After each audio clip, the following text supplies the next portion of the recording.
Titik potong. Titik potong terhadap sumbu X. Kalau titik potong terhadap sumbu Y yang mana? D. Kalau yang C itu apa? Titik puncak. Ada yang masih ingat rumus titik puncak itu apa? Apa rumus titik puncak? Ada D-nya.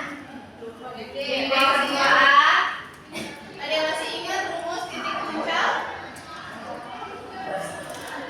Apa rumus titik puncak? B kedua A.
agenda Iri ya.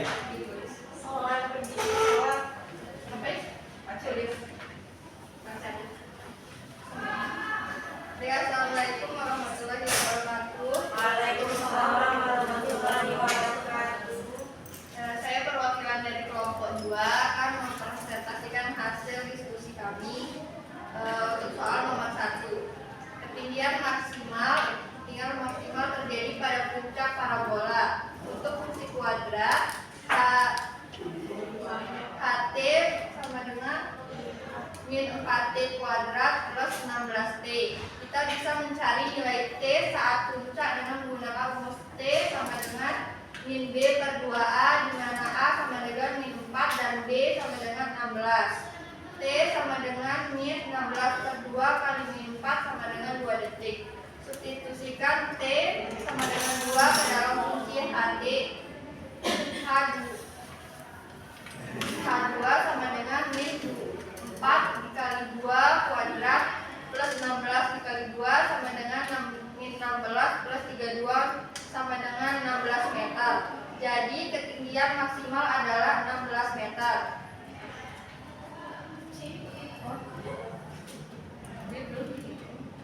Nomor 2, waktu untuk ketinggian maksimal seperti yang dihitung di atas. Air mencapai ketinggian maksimal pada T sama dengan 2 detik. Nomor 3, waktu kembali ke tanah. Untuk menemukan waktu ketika air kembali ke tanah, kita perlu mencari nilai T ketika HT sama dengan 0. Sekian dari kelompok kami. Assalamualaikum warahmatullahi wabarakatuh. Terima kasih untuk kelompok 2. Oke, seperti yang dipaparkan oleh kelompok 2, jadi ketinggian maksimal yang dicapai oleh air mancur Sangkareang berdasarkan fungsi kuadrat yang diketahui adalah berapa tadi? Ketinggian maksimalnya yaitu 2 ketika waktu 2 detik. Ya. Kemudian yang kedua, detik ke berapakah? Oh, yang pertama itu ketinggian maksimalnya yaitu 16 meter pada detik ke-2. Kemudian berapa lama waktu yang dibutuhkan agar air kembali ke tanah jika T sama dengan 0. Oke. Pembelajaran hari ini cukup sampai sini ya. Oke, untuk refleksi hari ini, bagaimana soal tentang air mancur Sangkareang membantu kamu memahami fungsi kuadrat? Ada yang bisa menjawab? Saya.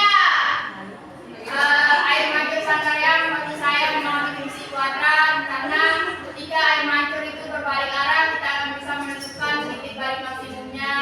Kemudian kapan waktu dia titik maksimum itu terjadi, itu ibu. Benar ya, apa yang dikatakan oleh Zarina ya. Oke, selanjutnya saya. Apakah kalian menyebutkan contoh penerapan fungsi kuadrat lainnya selain penerapan air mancur tadi ya di kehidupan kita sehari-hari? Ada yang bisa sebutin apa penerapan fungsi kuadrat lainnya selain air mancur tadi? Di pacuan kuda, Bu. Kuda yang loncat. Oh, lintasan pengembaraan kuda. Kemudian yang lain, Pak Yunisa, apa contoh penerapan fungsi kuadrat lainnya? Lempar bola basket. Lempar bola basket. Zarina? Kasti. Yang kedua itu. Oke. Bulu tangkis.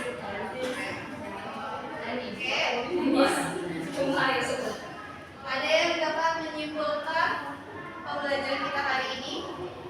Sebelum kita menutup pembelajaran kita hari ini, ada yang bisa menyimpulkan apa saja hal-hal yang ada di pembelajaran hari ini? Saya terlalu pintar. Ada yang bisa menyimpulkan? Ya, Bu.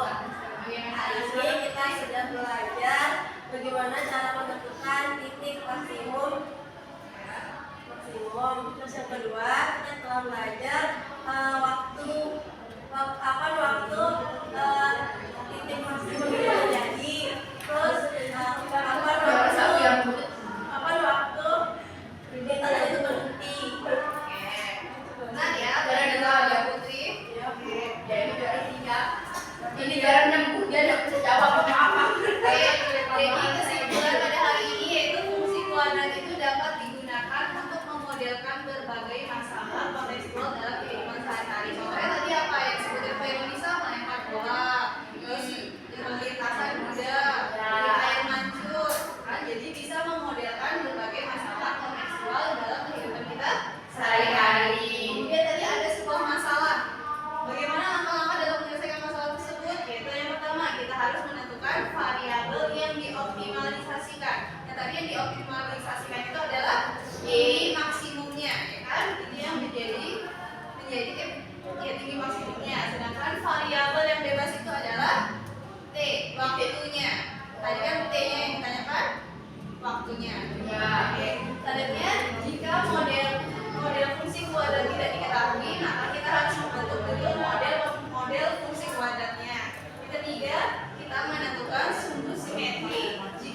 yaitu waktu, yang T itu adalah sumbu simetrik. Sedangkan nilai optimum.